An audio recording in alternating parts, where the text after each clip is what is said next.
I have given my heart and soul to my husband for 20 years.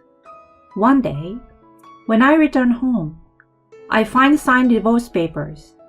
I swiftly reach out to him, and he answers with a frosty tone. I'm moving out of the house. Make sure to sign the divorce papers, okay? What? This is too sudden. At least tell me the reason. Fine, I will tell you. My girlfriend is pregnant. You are no longer needed. Girlfriend? Pregnant? What are you talking about? I won't pay a cent for alimony. There is no proof of my infidelity anyway. I'm bursting with rage at this point. I've dedicated myself entirely to him, managing the household, caring for our child, and tending to his mom for 2 decades. Yet, he wants to end it with a single phone call for such a selfish reason. You just wait and see. I immediately suppress my anger. Oh, I see. Fine. Let's get a divorce. Oh, really? In the following month, he goes into a frenzy, bombarding me with calls. I'm Martha, a 46-year-old nurse.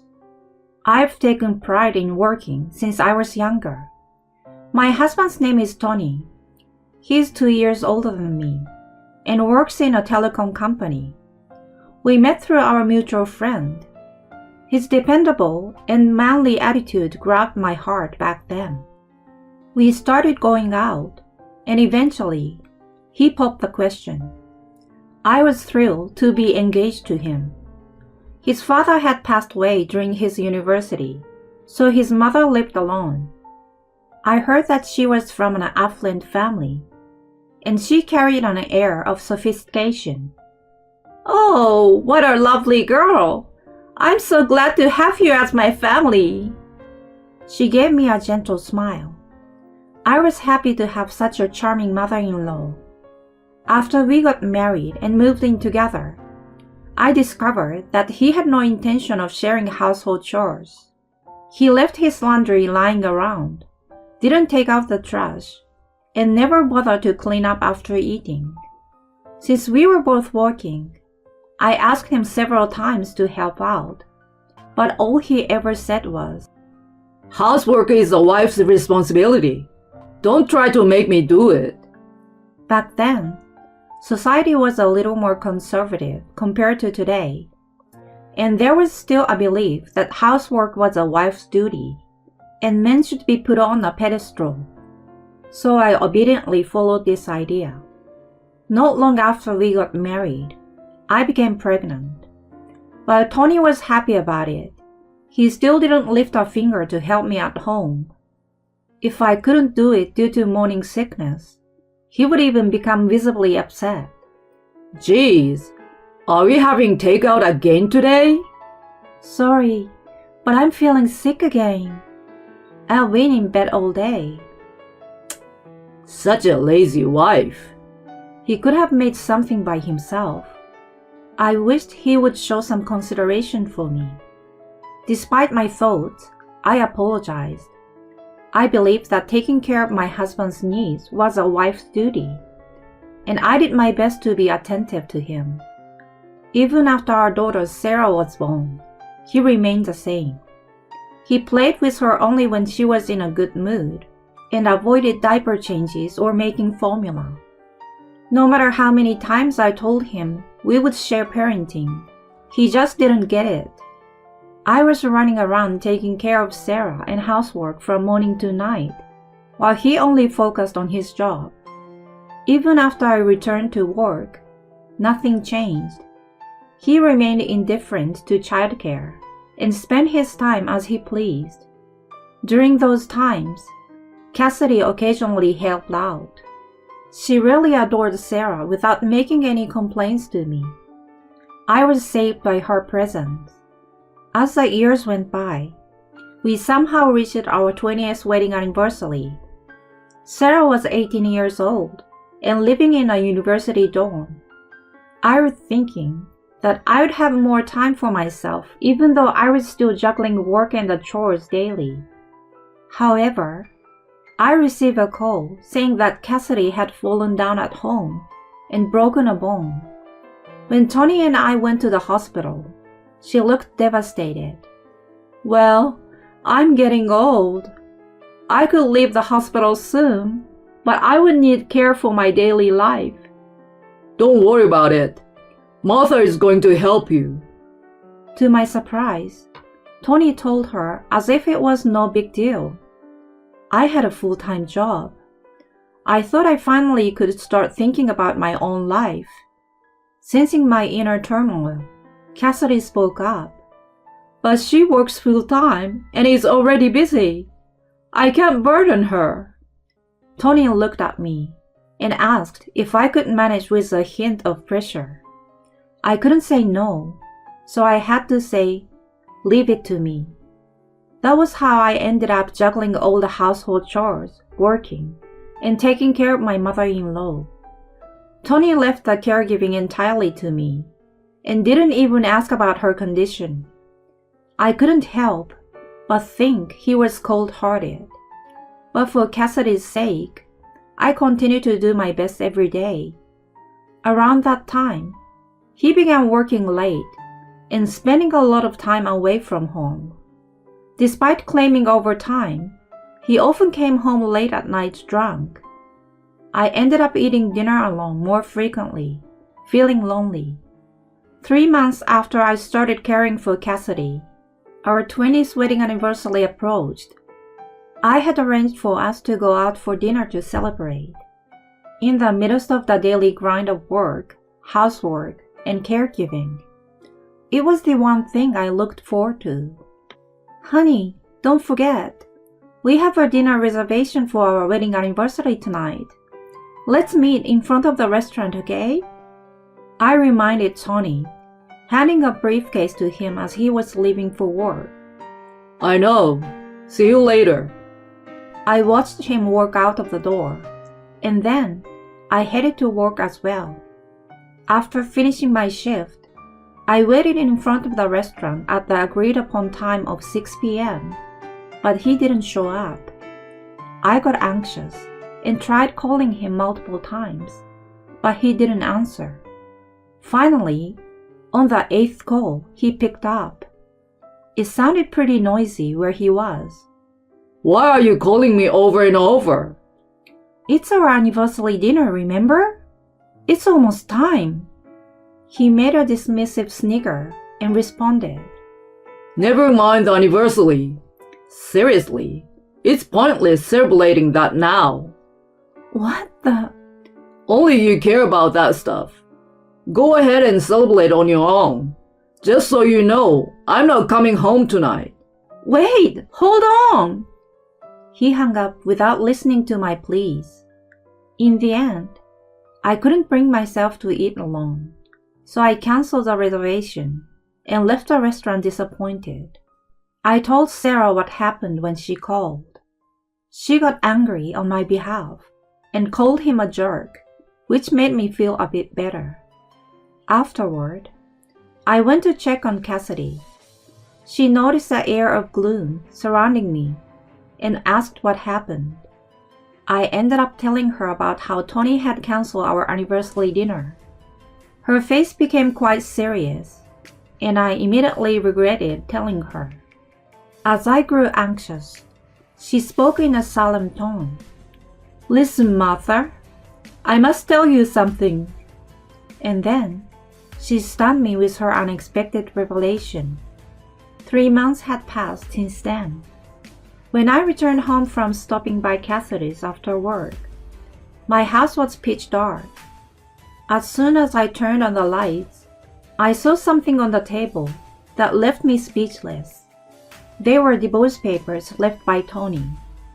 I immediately reached out to him. Honey, where are you? What are these papers? He didn't hide his annoyance and replied, I'm moving out of the house. Just sign those, okay? What? This is too sudden. At least tell me why. I will tell you then. My girlfriend is pregnant. You are no longer needed. Girlfriend? Pregnant? What in the world are you talking about?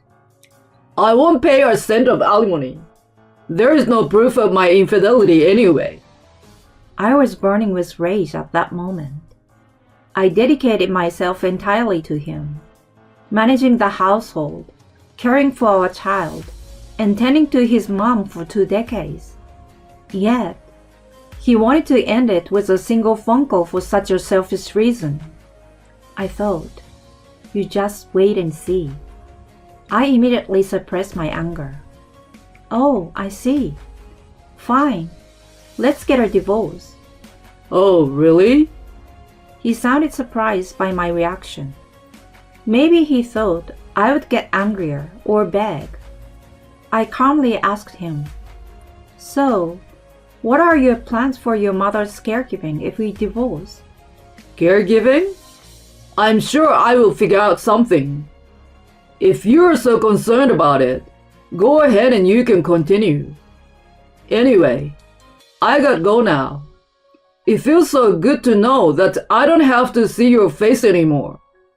With that, the call ended. I couldn't help but smile as I held my phone. Afterward, I gave Sarah a rundown of what was happening. Finally, you're better off without him. Let me know if you need my help. Once again, I was left dumbfounded at how little he was regarded by his own daughter.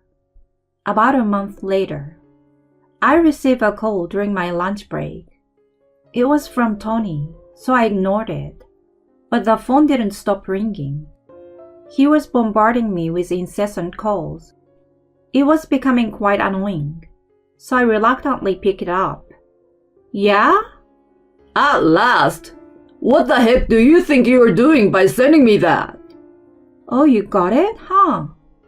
I replied to his anger nonchalantly. He continued shouting nonsense, which I cut it off by saying, Come to your mom's place tonight at 7 p.m. We'll talk there. Then I hung up the phone.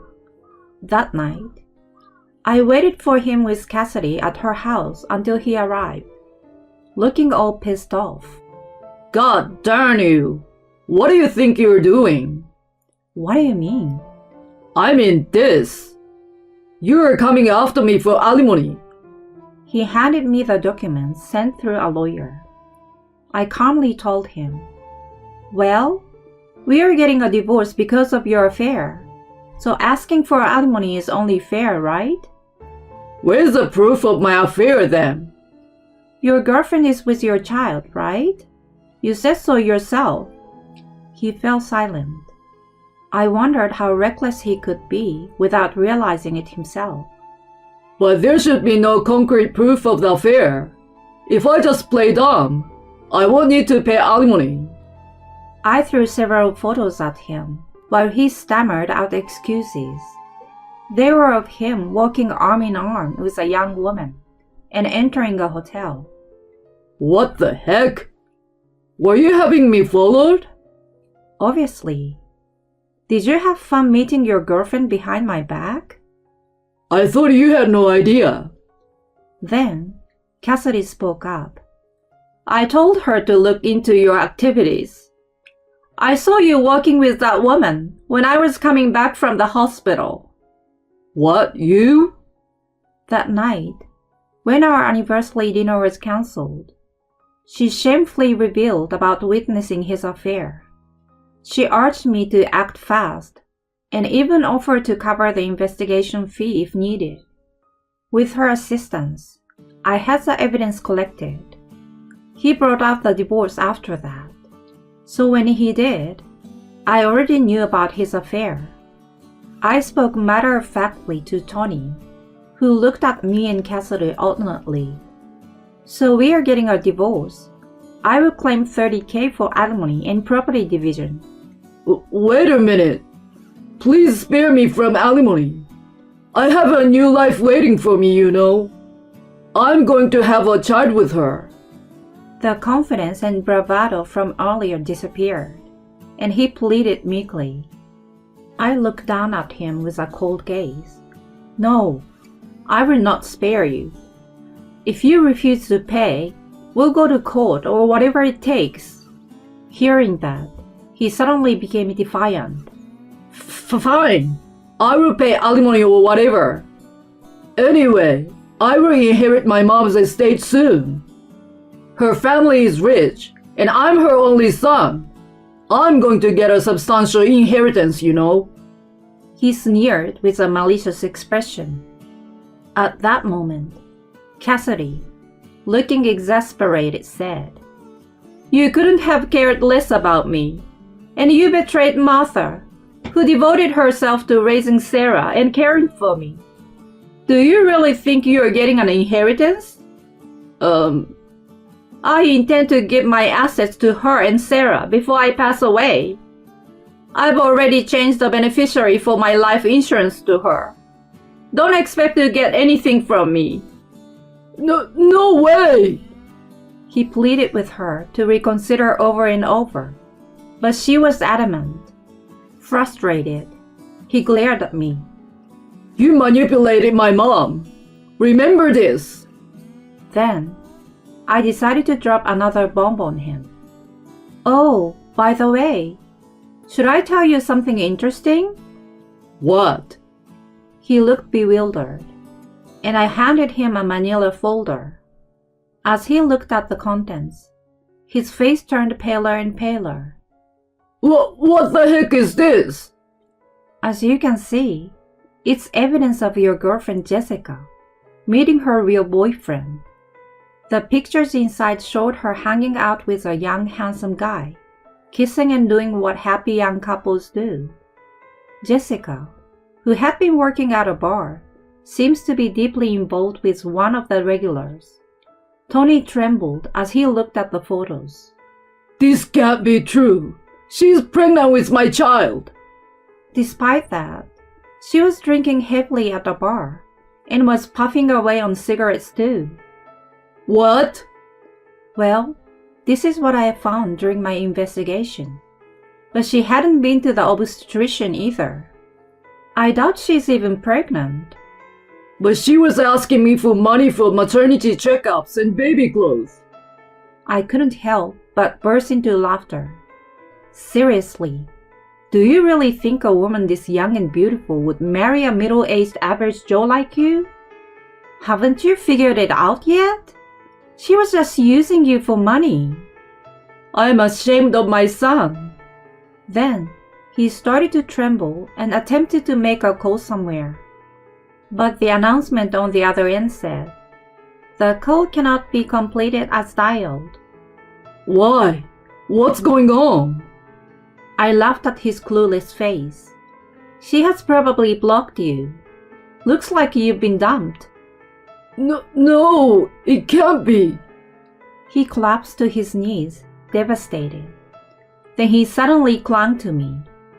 Martha, I've been the biggest fool. I was deceived. The only person I truly love is you. Let's start over. Let's go back to being a happy family with Sarah and Mom. He tried to grab my hand, and I forcefully pushed him away.